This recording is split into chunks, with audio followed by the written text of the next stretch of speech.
దేవుని వాక్యంలో నుంచి ఒక వాక్య భాగాన్ని మనం చదువుకుందాం. 40వ కీర్తన 17వ వచనంలో రాజైన దావీదు మహారాజు చెప్తున్నాడు. ఏమని చెప్తున్నాడు అంటే, దేవుడు నన్ను మరచిపోలేదు,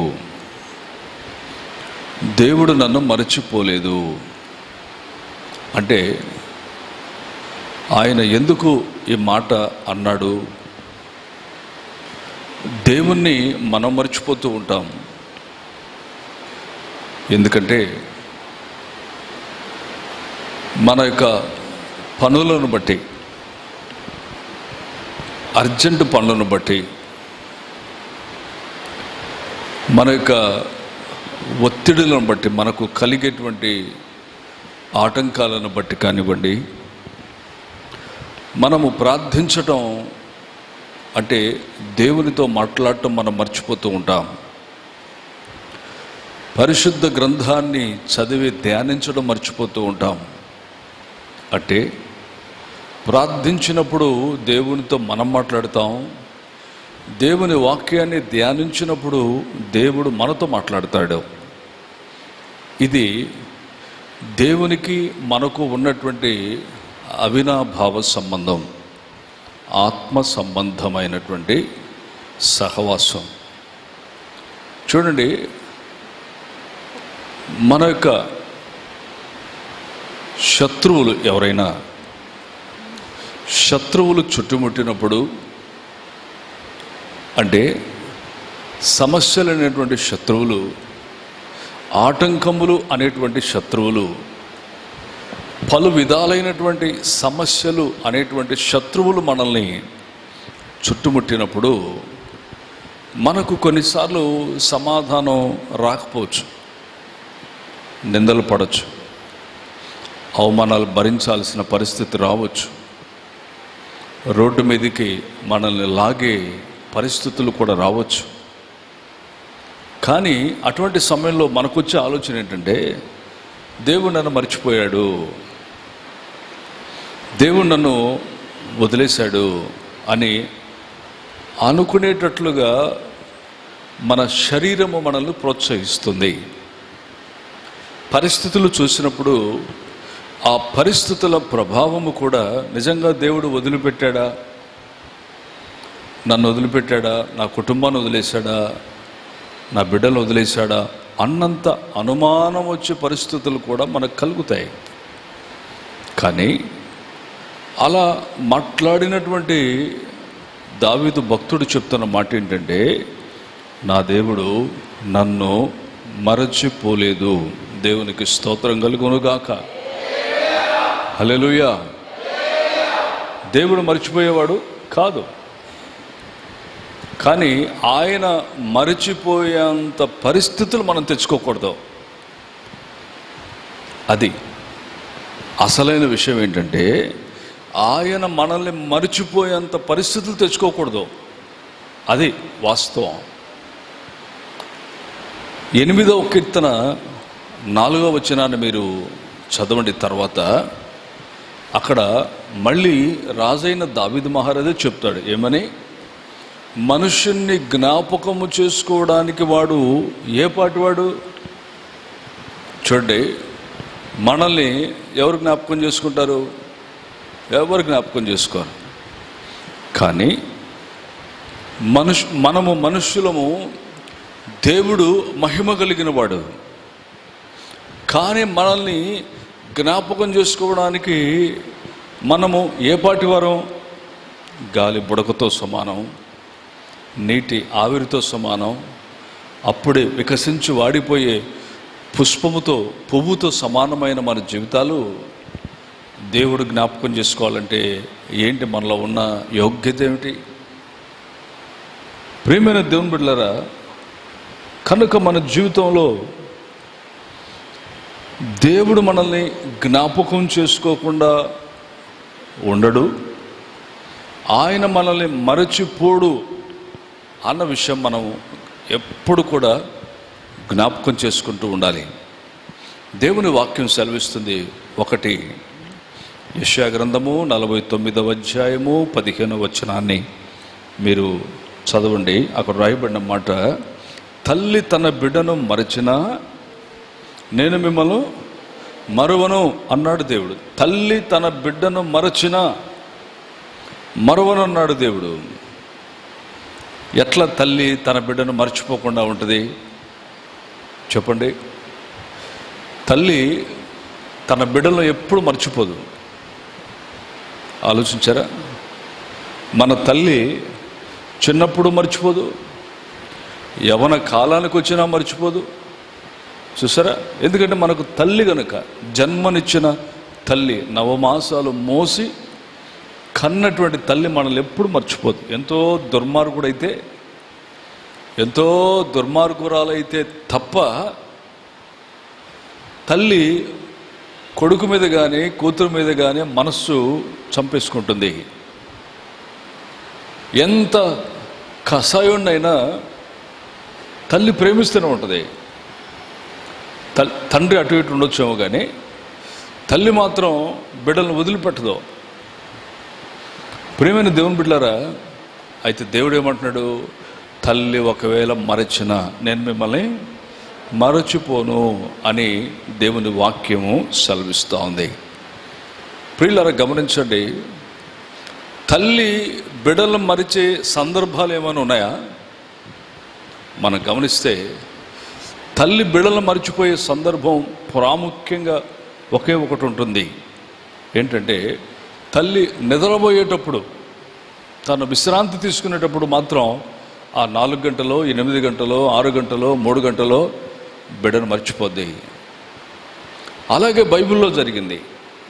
రాజుల మొదటి గ్రంథము 3వ అధ్యాయము 19వ వచనాన్ని మనం చదివితే అక్కడ రాయబడింది, ఒక తల్లి తన బిడ్డను, పక్కన పడుకున్నటువంటి బిడ్డను నిద్రలో అటు ఇటు దొల్లి అలవాటు ఉంది. దేవుడికి నిద్రలో అటు ఇటు దొలుతూ ఉంటుంది.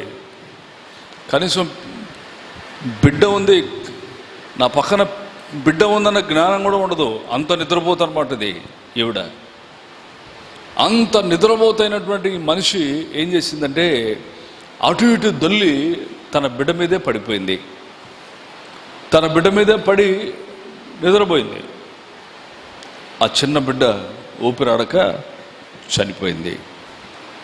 అందుకే ఈ వాక్యాన్ని బట్టి మనం గమనించినప్పుడు, దేవుని బిడ్డలారా, తల్లి ఒకవేళ మనల్ని మర్చిపోవచ్చు, తండ్రి మనల్ని విడిచిపెట్టవచ్చు, ఒకవేళ తల్లిదండ్రులే లేకపోవచ్చు, కానీ దేవుడు విడిచిపెట్టేవాడు కాడు. ఆమేన్. స్తోత్రం గట్టిగా హల్లెలూయా. దేవుడు విడిచిపెట్టేవాడు కాడు అన్న విషయాన్ని మనము జ్ఞాపకం చేసుకోవాలి. దేవుని బిడ్డలారా, ఎప్పుడు దేవుడు మనల్ని మరచిపోడు. దేవుడు మనల్ని మరచిపోకుండా ఉండాలని మనం ఏం చేయాలి? మనము ఆయనకు పిల్లలుగా ఉండాలి. మనము ఆయనకు కుమారులమై ఉండాలి. మనము ఆయనకు కుమార్తెలై ఉండాలి. అంటే యవ్వన కాలం వచ్చిన తర్వాత చాలాసార్లు మనమే కానీ మన పిల్లలే కానీ మన మాట వినరు. అవునా? మనం చెప్పింది చేయరు. వాళ్ళు ఏదో చెప్తే మనం చెయ్యాలన్నట్టుగా ప్రవర్తిస్తారు. కానీ యవ్వన కాలం వచ్చినా, ఇంకొక కాలం వచ్చినా, మనకు 60 సంవత్సరాలు వచ్చినా, 70 సంవత్సరాలు వచ్చినా, ఒకవేళ ఆస్తులే పెరిగినా, జ్ఞానమే పెరిగినా, డబ్బు వెండి బంగారులే పెరిగినా, మనము ఎలా ఉండాలి? మన జీవితకాలము దేవునికి కుమారులమై కుమార్తెలమై ఉండాలి. దేవునికి స్తోత్రం కలుగునుగాక. హల్లెలూయా. అంటే యవ్వన కాలానికి వచ్చినప్పుడు మన బిడ్డలు ఏ విధంగా మన మాట వినకుండా, తెలివి లేకుండా ప్రవర్తిస్తుంటారో, వృద్ధాప్యం వచ్చిన తరువాత తల్లిదండ్రుల మీద కొందరు అజమాసి చేస్తూ ఉంటారు. కానీ అది దేవుని దగ్గర కుదరదు. మన ఇంట్లో చేయొచ్చు, తల్లి మీదో తండ్రి మీదో అజమాయిషి చేయొచ్చు, చేయాల్సిన పరిస్థితులు వచ్చి చేయొచ్చు. కానీ దేవుని దగ్గర మన జీవితాంతము మనము పిల్లలుగానే దేవుని దగ్గర ఉండాలి. యోహాను రాసిన సువార్త 1వ అధ్యాయము 12వ వచనాన్ని మనం చదివితే, ఎవరు ఆయనకు పిల్లలై ఉంటారో వారికి ఆయన అధికారం ఇస్తాడట. ఆమేన్, హల్లెలూయా, స్తోత్రం, హల్లెలూయా. ఆయనకు పిల్లలయ్యే అధికారాన్ని ఇస్తానంటున్నాడు దేవుడు. ఆయనకు పిల్లలుగా మనం ఉండాలి. దేవుని ముందు మనం పెద్దల్లా ప్రవర్తించకూడదు, పెద్దవాళ్ళ ప్రవర్తించకూడదు.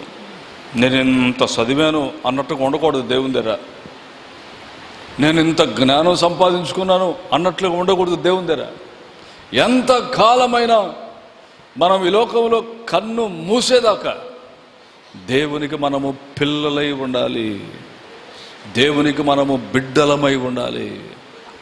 అలా ఉన్నంత కాలము దేవుడు మనల్ని ఎన్నడూ కూడా మరచిపోడు. దేవునికి స్తోత్రం కలుగునుగాక. హల్లెలూయా.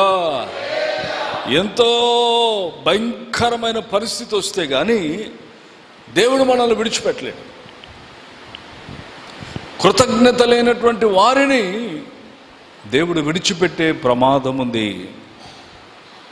రాగలిగి దేవుని సన్నిధికి రాక, ప్రార్థించగలిగి ప్రార్థించలేక, రక్షణ పొందే వయసు వచ్చినా, రక్షణ పొందే సమయం వచ్చినా రక్షణ పొందకుండా, దేవుని బిడ్డలారా, ఇలా మనము దేవుని కొరకు చేయాల్సినవి కూడా చేయకుండా మన జీవితాలు ఏ విధంగా మన ఇష్టము చొప్పున, మన చిత్తము చొప్పున మనం నడిపించుకుంటామో, అలాంటి పరిస్థితుల్లో దేవుడు మనల్ని మర్చిపోయే ప్రమాదం ఉంది.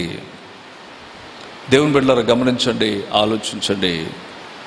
ఒక ఊర్లో ఒక అతను చాలా మూర్ఖుడు, చాలా మూర్ఖత్వం కలిగిన వాడు. దేవుడంటే గిట్టదో, దేవుడుంటే మనిషికి ఎందుకు ఇన్ని బాధలు ఉంటాయి, దేవుడుంటే ఎందుకు ఇవన్నీ వైరస్లు వస్తున్నాయి, దేవుడుంటే ఎందుకు ఇన్ని ప్రమాదాలు జరుగుతున్నాయి, దేవుడుంటే ఎందుకు ఇన్ని తుఫాన్లు వస్తున్నాయి అని ఇష్టం వచ్చినట్టు మాట్లాడేటువంటి వాడు, భయంకరంగా మాట్లాడి దూషించేటువంటి వాడు.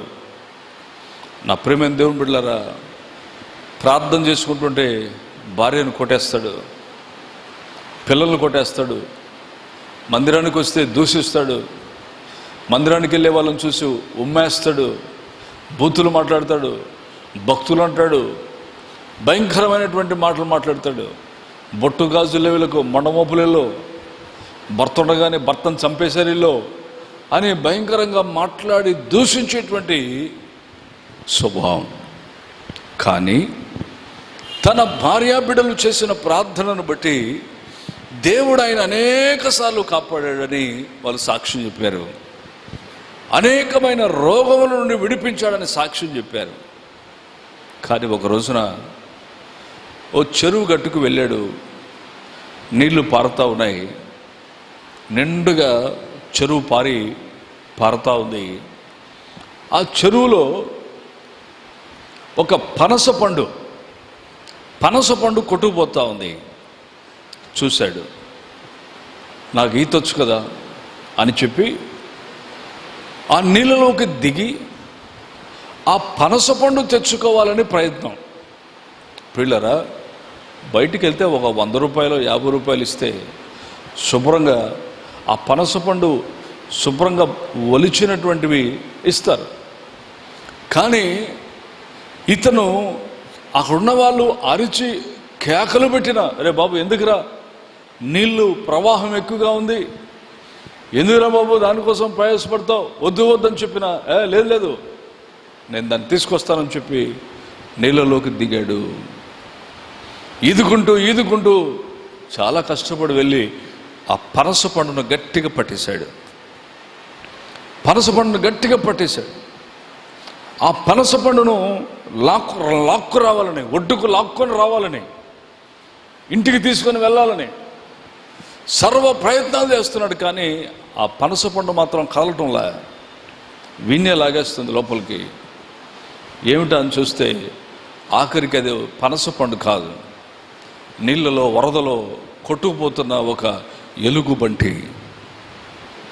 ఆ ఎలుగుబంటి వాడిని పట్టేసి దేవుని బిడ్డల చివరికి వాడిని చీల్చి చంపేసింది. దేవుడు ఎందుకు మరిచిపోయాడు అంటే, దేవుని మాట వినకపోయినా, దైవజనుల మాట వినకపోయినా, ప్రార్థించేటువంటి తల్లిదండ్రుల మాట వినకపోయినా మన జీవితాల్లో దేవుడు మనల్ని మరిచిపోయే ప్రమాదం ఉంది. ప్రియమైన దేవుని బిడ్డలారా, మన జీవితాలు ఆలోచించుకోవాలి. ఈ రోజున దేవుని యొక్క సమాధానం మనకు రావట్లేదు అంటే ఇంకా మనం ఏదో పరీక్షించుకోవాల్సినటువంటి అవసరం ఉంది మన జీవితంలో. ఇంకా మనము పరీక్షించుకోవాల్సినటువంటి అవసరం ఉంది. చూడండి పిల్లరా, అతని దేవుడు కాపాడాలి అనుకుంటే కాపాడగలడు, కానీ దేవుని మాట వినడు, మనుష్యుల మాట వినడు. చూడండి, మనకు దేవుని దయ ఉండాలి, మనుష్యుల దయ ఉండాలి. మనుష్యులు అంటే తల్లిదండ్రులు కావచ్చు, పెద్దలు కావచ్చు, దైవజనులు కావచ్చు, ప్రార్థనాపరులు కావచ్చు. దేవుని దయ ఉండాలి, మనుష్యుల దయ కూడా మనకు అవసరం. యేసు ప్రభువే దేవుని దయందు మనుష్యుల దయందు వర్ధిల్లెను అని రాసింది బైబిల్లో. దేవునికి స్తోత్రం కలుగును గాక. హల్లెలూయా, హల్లెలూయా. కనుక దేవుని బిడ్డలారా, దేవుడు మనల్ని మరచిపోయేంత పరిస్థితి మనం తెచ్చుకోకూడదు. గమనించండి, హోషేయ గ్రంథం 4వ అధ్యాయము 6వ వచనాన్ని మనం చదివితే, హోషేయ గ్రంథము 4వ అధ్యాయము 6వ వచనాన్ని చదివితే, అక్కడ నేను మిమ్మల్ని మరచిపోను అని చెప్పిన దేవుడు ఇక్కడ నేను మిమ్మల్నైనా మీ బిడ్డలనైనా మర్చిపోతాను అంటున్నాడు. చూసారు పిల్లరా, తల్లి తన బిడ్డను మరవచ్చు కానీ, తండ్రి తన బిడ్డను విడవచ్చు కానీ, నేను విడువను, ఎడబాయను, మరువనని చెప్పిన దేవుడు ఇక్కడ మర్చిపోతాను అంటున్నాడు. ఎందుకు మర్చిపోతున్నాడు? ఆ వాక్యాన్ని మీరు చదువుకోండి. ఏమీ లేదు. దేవుని వాక్యాన్ని ఎవరైతే విసర్జిస్తారో, దేవుని వాక్యాన్ని ఎవరైతే పట్టించుకోరో, దేవుని వాక్యాన్ని ఎవరైతే ప్రేమించరో, దేవుని సన్నిధిని ఎవరైతే ప్రేమించరో, దేవుడు ఏదో ఒక సమయంలో వాళ్ళని మరిచిపోయే ప్రమాదము ఉన్నది. దేవునికి స్తోత్రం కలుగునుగాక.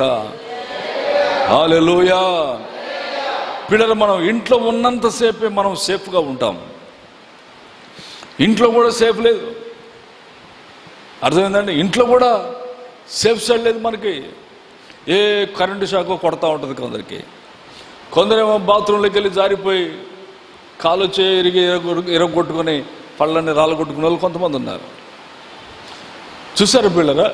అట్లా కాకుండా మన ఇంట్లో మనం సేఫ్ సైడ్గా ఉన్నామే అనుకోండి, అది కూడా దేవుని కృపే. తర్వాత ఏమిటి? ఇంట్లో నుంచి గేటు దాటి బయటికి వెళ్ళి మళ్ళీ ఇంటికి వచ్చేదాకా మనకు గ్యారంటీ లేదు. కానీ ఎన్ని సంవత్సరాలైనా, ఎన్ని రోజులైనా, ఎన్ని పరిస్థితులైనా, ఈ రోజున దేవుడు మనల్ని కాపాడి తన మందిరంలో తీసుకొచ్చి కూర్చోబెట్టి ఏ విధంగా ఆరాధన చేయిస్తున్నాడు, వాక్యం వినిపిస్తున్నాడు అంటే అది కేవలము దేవుని కృప, దేవుని కాపుదల తప్ప మరొక్కటి లేనే లేదు. దేవునికి స్తోత్రం కలుగునుగాక. హల్లెలూయా, హల్లెలూయా. దేవుని బిడ్డలారా, గమనించండి, ఆలోచించండి. ఆయన మనల్ని మరిచిపోవడానికి కారణం ఏంటంటే ఒకే ఒక మాట బైబిల్లో రాసింది, మీరు చదువుకోండి ఆ మాట. నీవు నా ధర్మశాస్త్రమును మరచితివి గనుక నేను మిమ్మల్ని మరచిపోతున్నానంటాడు దేవుడు. ఎస్తేరు గ్రంథము 6వ అధ్యాయము 1-2 వచనాలు మీరు చదవండి. హామాను చేసిన కుట్ర ఏంటిది? రాజునే చంపాలనుకున్నాడు. తనకు అన్నం పెట్టి, తనకు జీతం ఇచ్చి, తన కుటుంబానికి పోషిస్తున్నటువంటి ఒక రాజునే చంపాలనుకున్నాడు హామాను అనే ఒక దుష్టుడు. పిల్లరా, అంతేకాదు, ఆ సంస్థానంలో ఉన్నటువంటి యూదులందరినీ, దేవుని బిడ్డలందరినీ సంహరించి నాశనం చేసి రాజును చంపి సింహాసనం ఎక్కి కూర్చోవాలనుకున్నాడు. ఈ విషయాన్ని తెలుసుకున్న మొర్దెకై, అంటే ద్వారపాలకుడు, వాచ్మెన్, సెక్యూరిటీ గార్డ్, ఆ ఉద్యోగాన్ని చేస్తున్నటువంటి మొర్దెకై విషయాన్ని తెలుసుకొని రాజుకు తెలియచేశాడు. అంటే రాజుకు దగ్గర ఉన్నటువంటి ఆ సమస్యలు రాసేటువంటి పుస్తకంలో, అవసరతలు రాసేటువంటి గ్రంథంలో ఆ విషయాన్ని వ్రాయించాడు. వ్రాయించిన తర్వాత దేవుని బిడ్డలారా, ఆ నోట ఈ నోట వచ్చి రాజుగారి చెవులో పడింది. ఏమని? అయ్యా, ఫలానా మొర్దెకై ఏకంగా మిమ్మల్ని చంపేయాలనుకుంటున్నాడయ్యా, ఏకంగా మీ సింహాసనాన్ని లాక్కాలని చూస్తున్నాడయ్యా, మీ ఉప్పు తిని, మీ అన్నం తిని, మీ కష్టార్జితాన్ని తిని అని చెప్పినప్పుడు రాజు చాలా భయపడిపోయాడు. అంతే కదా, అంతే కదండి. ప్రాణం తీస్తాడంటే, చంపేస్తాడంటే ఎవరికి భయం ఉండదు? అందరికీ భయమే. అలాగే ఈ రాజు విన్నట్లుగా ఉండి ఆడు నన్నేం చేస్తాడులే అన్నట్లుగా మర్చిపోయాడండి. మర్చిపోతే, బాగా వినాలి, మర్చిపోతే చూడండి, రాజు మర్చిపోయాడు, అందరూ మర్చిపోయారు, కానీ దేవుడు మర్చిపోలేదు. స్తోత్రం గట్టిగా హల్లెలూయా, హల్లెలూయా. ఆ రాత్రంతా రాజుకు నిద్ర పట్టలేదు దేవుడు. పిల్లలు కూడా వాయించే వాళ్ళు వచ్చారు, వెళ్ళిపోండి. పాటలు పాడే వాళ్ళు వచ్చారు, వెళ్ళిపోండి. నాట్యం చేసే వాళ్ళు వచ్చారు, వెళ్ళిపోండి. అంటే రాజుకు నిద్ర వచ్చేదాకా పాటలు పాడించుకుంటాడు, నాట్యం చేయించుకుంటాడు, మ్యూజిక్ వేయించుకుంటాడు. ఆయన నిద్ర వచ్చినాక మీరు వెళ్ళిపోండి అంటాడు. కానీ ఆ రోజు రాత్రి దేవుడు ఆయనకు నిద్ర పట్టేవాళ్ళ. ఎందుకు ఇలా జరుగుతుందని చెప్పి ఆ గ్రంథాన్ని తెప్పించి చదవటం ప్రారంభించాడు. ఆ గ్రంథంలో రాసింది, రాజుగారనే ఒక హామాను అనే ఒక దుష్టుడు చంపేయాలనుకుంటున్నాడు, ప్లాన్ వేశాడు. మొర్దెకైని చంపేయాలనుకుంటున్నాడు, యూదుల్ని చంపేయాలనుకుంటున్నాడు, అలాగే రాజును చంపేయాలనుకుంటున్నాడు అన్నటువంటి ఉద్దేశము కలిగినటువంటి వాడి రాయించినట్లుగా రాసింది. వెంటనే ఇది ఎవరు రాయించారన్నాడు. మొర్దెకై రాయించాడు. పిలిపించాడు అతనే. ఎలా తెలిసింది నీకు? అయ్యాల మాట్లాడుకుంటూ నేను విన్నానయ్యా, నేనే సాక్ష్యమయ్యా అన్నప్పుడు పిల్లలు గమనించాలి, ఆలోచించాలి. అందరూ మర్చిపోయారు, దేవుడు మర్చిపోలా. దేవుడు మర్చిపోలేదు. దేవుడు పిల్లరా, దేవుడు మర్చిపోడు.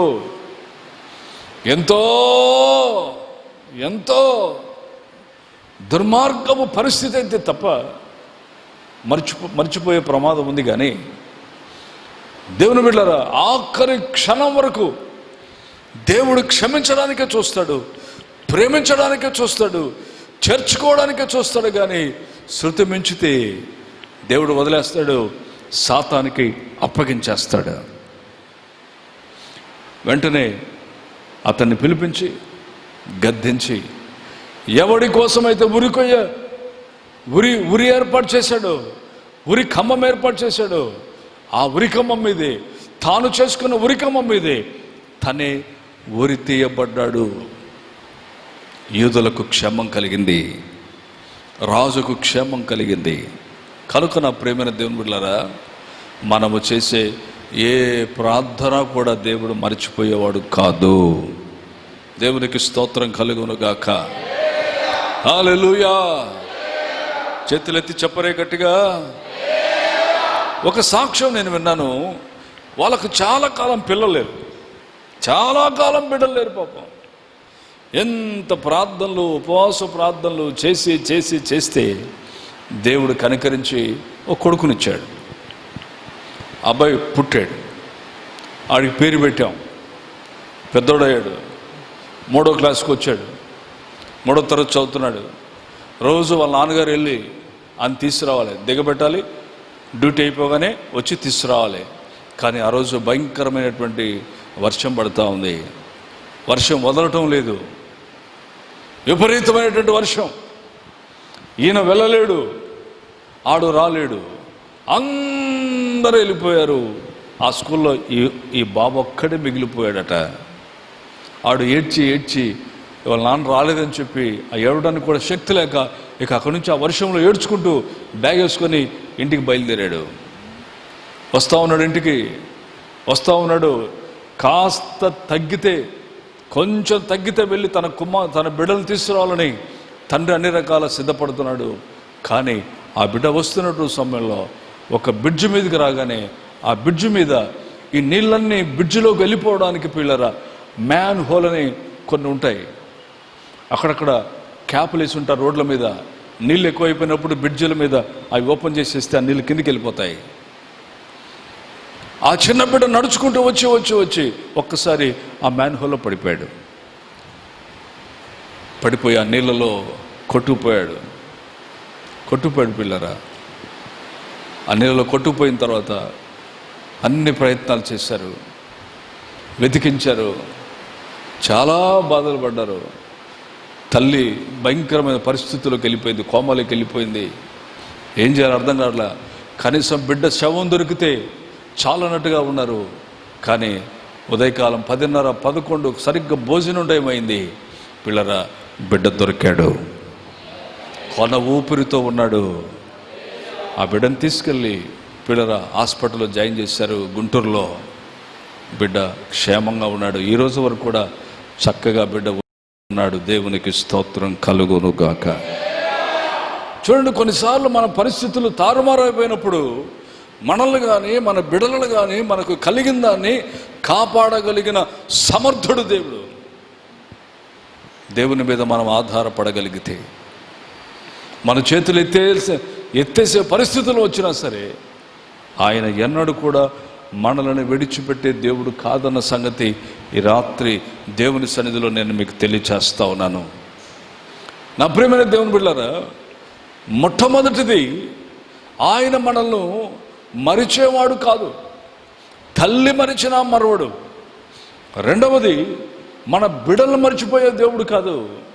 ఆఖరిగా మనం చదువుకున్నట్లయితే హెబ్రీ పత్రిక 6వ అధ్యాయము 10వ వచనాన్ని మనం చదివితే అక్కడ రాయబడింది, మీరు నా కొరకు చేసిన దానిని, పరిచర్య కానివ్వండి, ప్రార్థనే కానివ్వండి, కానుక ఇవ్వడమే కానివ్వండి, ప్రార్థన పెట్టి దేవుని వాక్యాన్ని ప్రకటించడమే కానివ్వండి, సువార్త పని చేసి కొందరినైనా ఆయన సన్నిధికి నడిపించడం కానివ్వండి, దేవుని కొరకు మనము ఏ పని చేసినా దాన్ని మర్చిపోయేదానికి దేవుడట అన్యాయస్తుడు కాదు.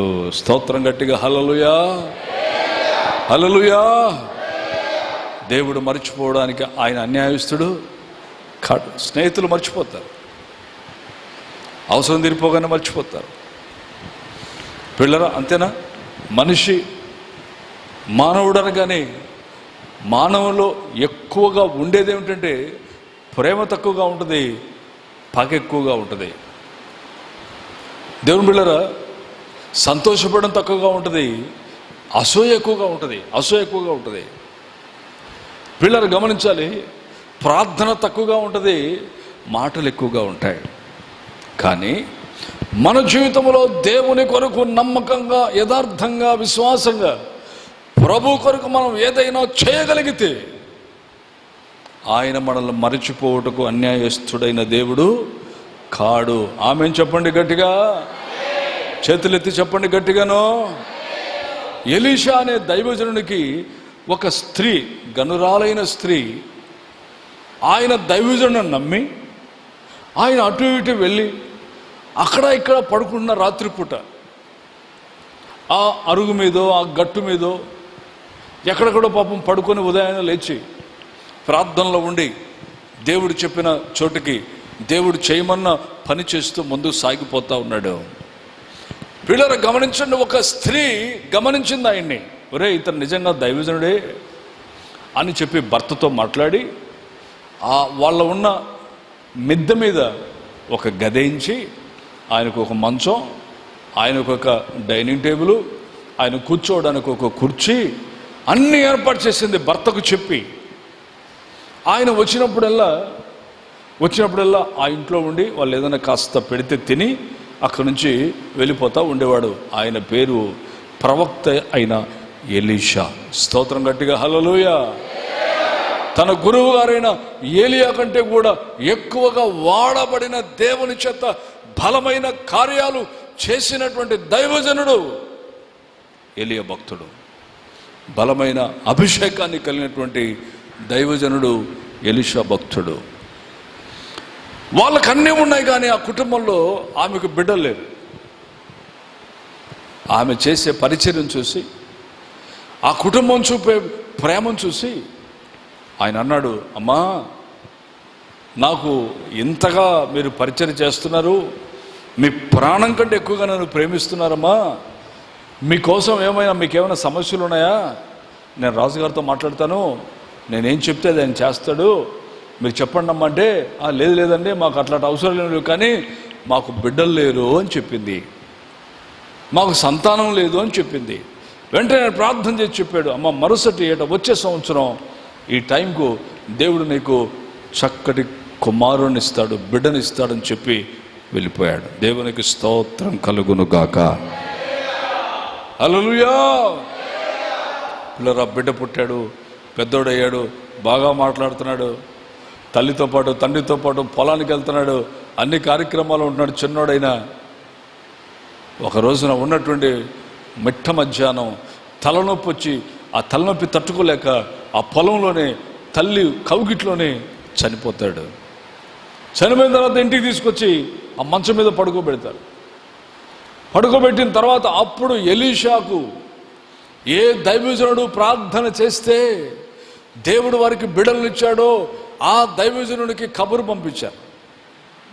ఆయన ప్రార్థనలో ఉండి రాలేకపోయాడు. తన శిష్యుని పంపించాడు. శిష్యుని పేరు చెప్పండి, గెహజీని పంపించాడు. ఏం ఉపయోగం లేదు. ఆఖరికి దైవజనుడే కొండ దిగి, ఆ కొండ మీద ఉంటాడు, ఆయన కొండ మీద ప్రార్థన చేసుకుంటూ ఉంటాడు. ఆ కొండ దిగి ఆయనే వస్తున్నాడు. ఆయన వస్తూ ఉంటే ఈ చనిపోయిన బిడ్డ యొక్క తల్లి ఎదురవుద్ది ఆయనకి.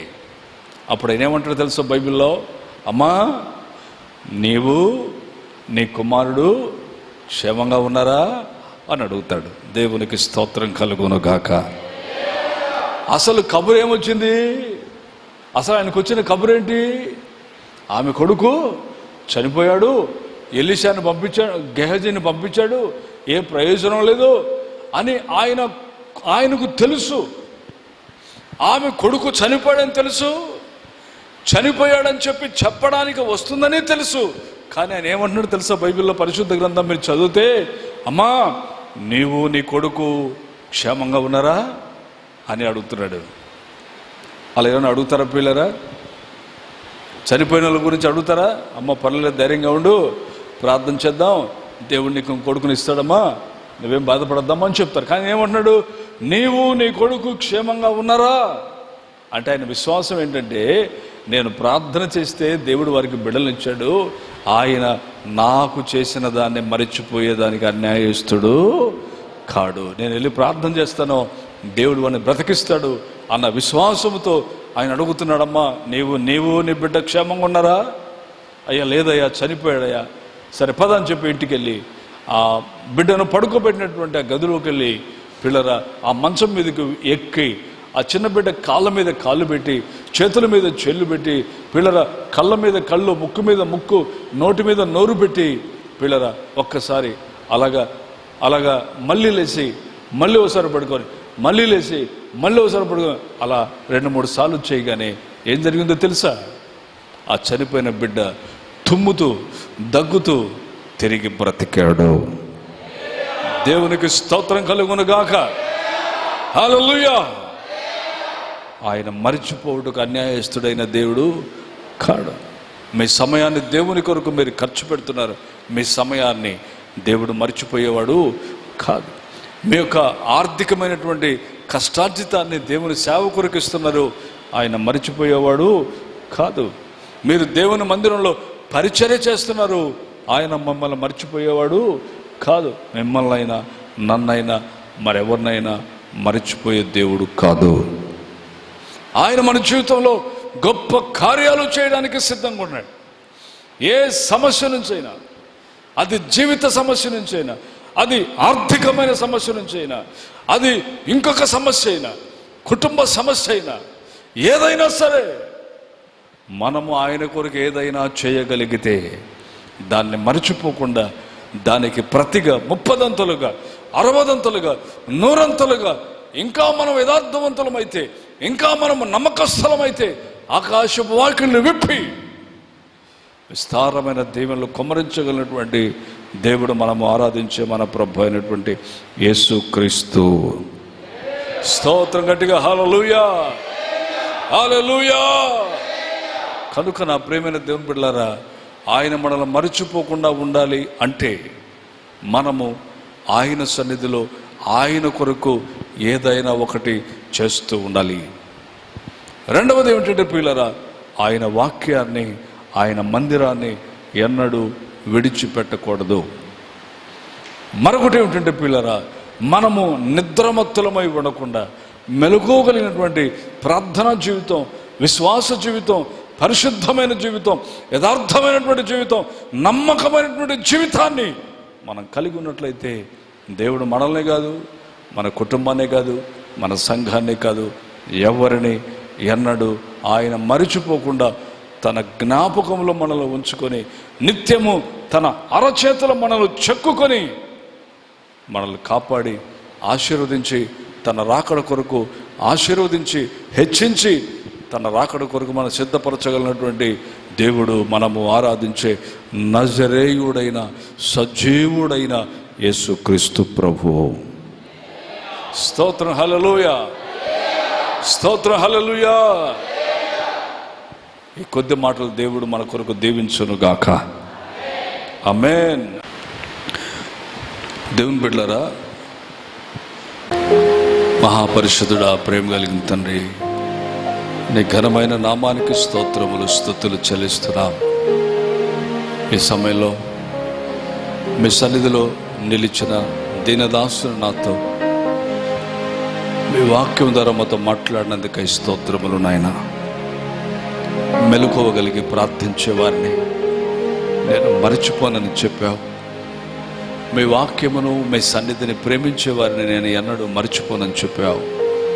మీ కుటుంబాలను, మీ కుమారులను, మీ కుమార్తెలను, మీకు కలిగిన సమస్తాన్ని నేను ఎన్నడూ మర్చిపోనని మీరు సెలవిచ్చావు ప్రభువానికి స్తోత్రం. అంతేకాకుండా ప్రార్థించిన వారిని, పరిచర్య చేసిన వారిని, ఆర్థికంగా సేవను సహకరించిన వారిని, ఆత్మలను నడిపించినటువంటి వారిని ఏనాడు ఎన్నడూ మరిచిపోవటానికి, మీరు చేసిన దాన్ని, మీరు చూపిన ప్రేమను మరిచిపోవడానికి అన్యాయస్తుడైన దేవుణ్ణి కానని మీరు సెలవిచ్చారు. యేసు నీకు వందనాలుడైనా. అలాగే ప్రభువా, కొడి వచ్చిన బిడ్డలందరినీ పేరు పేరున మీరు ఆశీర్వదించి దీవించి మహిమ తెచ్చుకోమని నాయన, మీరు మమ్మల్ని మరిచిపోవడం కాదు కానీ మేము అనుక్షణం నిత్యము మిమ్మల్ని మేము జ్ఞాపకం చేసుకుంటూ ప్రభువా మీ సన్నిధిలో ముందుకు సాగడానికి మీ కృపను, సహాయమును అనుగ్రహించమని, మహిమ పొందుకోమని యేసు నామములో ప్రార్థించి అడిగి వేడుకొంచున్నాము తండ్రి. ఆమేన్, ఆమేన్, ఆమేన్, ఆమేన్.